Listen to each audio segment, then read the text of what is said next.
Let's break down whose tax plan is going to be better for you based on how much money you make. Trump or Harris? I just made a video on this yesterday for the average American family, but then I got so many comments asking for what if I'm single and what if I make this much, so I figured the best thing to do is just make a video about each income level and how it's going to break down for that group of people. We're going to look at people who make under 50K, between 50K and 100K, between 100 and 200, 200 to 500, and then 500 plus. And before we jump in, this is tax code only. This is not including Trump's effect because of tariffs or Harris's effect because of what she's doing with housing or healthcare. Strictly tax code only.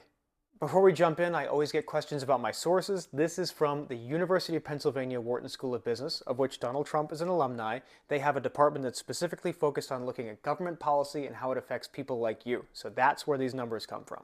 And how this chart works is here's how much money people make, and here's what's expected in 2026 based on the policy of each people. So we'll have Trump and we'll have Harris, and we'll break down how it affects each income group.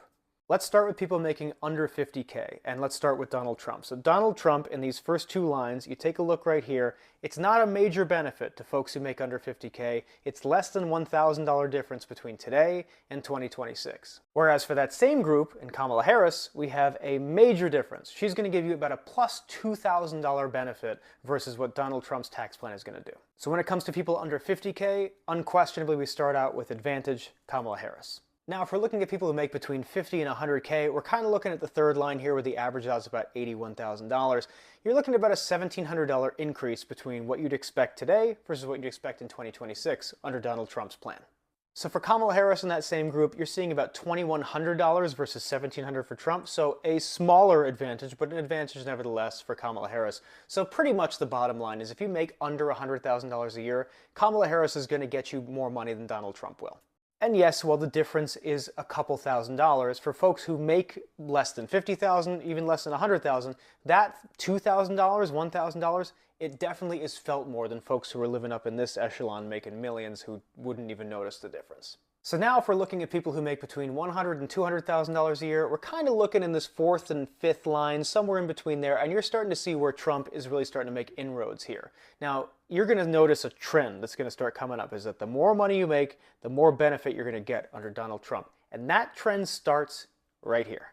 Now, Kamala Harris isn't losing you money by any stretch of the mind. The difference really is about like $1,000 to $3,000 depending how close you get to 200K in income. So if you're closer to 200K, Trump will probably get you about plus 3,000 on the year, whereas if you're closer to 100K, maybe plus 1,000, a little bit less. It's going to depend. But in the end, Kamala Harris is still making you more money than you're going to make today in 2026, but Trump will get you a little bit more. So in the people who make 200 to 500K, this is really the moment where Trump starts to shine, because we're looking around this line here where you're in the middle between these two folks and you're seeing about a $9,000 advantage versus today. That's where Trump really starts to show you his tax code working for the wealthy as opposed to the folks who are living under $100,000 a year. Now with that same group, Harris does a decent job. She's not giving you a ton of money like Trump is, but she's still giving you some money because she's not trying to target folks who are making, in the $200,000 to $500,000 zone. She's really targeting the upper echelon, which we're about to get to here. So when we look at this upper echelon of folks, we understand right away what Donald Trump is trying to do. He's trying to line the pockets of the very wealthy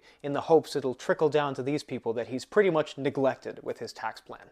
You can see Kamala Harris is doing quite the opposite. She is taking from these folks and taxing them more heavily to funnel that money back into the people who inhabit the pretty much under $100,000 income bracket. But the critical thing to note here is that that taking from concept doesn't happen until you make over $591,000 a year.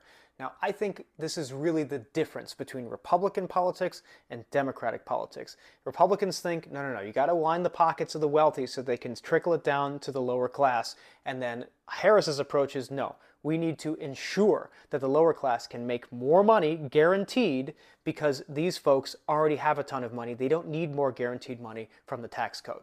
So in the end, Trump's policy essentially comes down to like a, trust me, bro, I'm just going to give a bunch of money to wealthy people and they're going to trickle it down to you, people who make under 100K.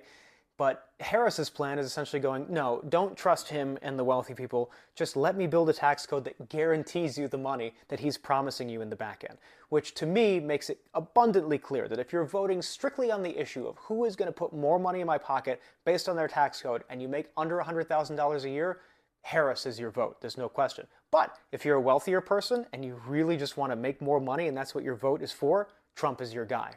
That's how it all breaks down.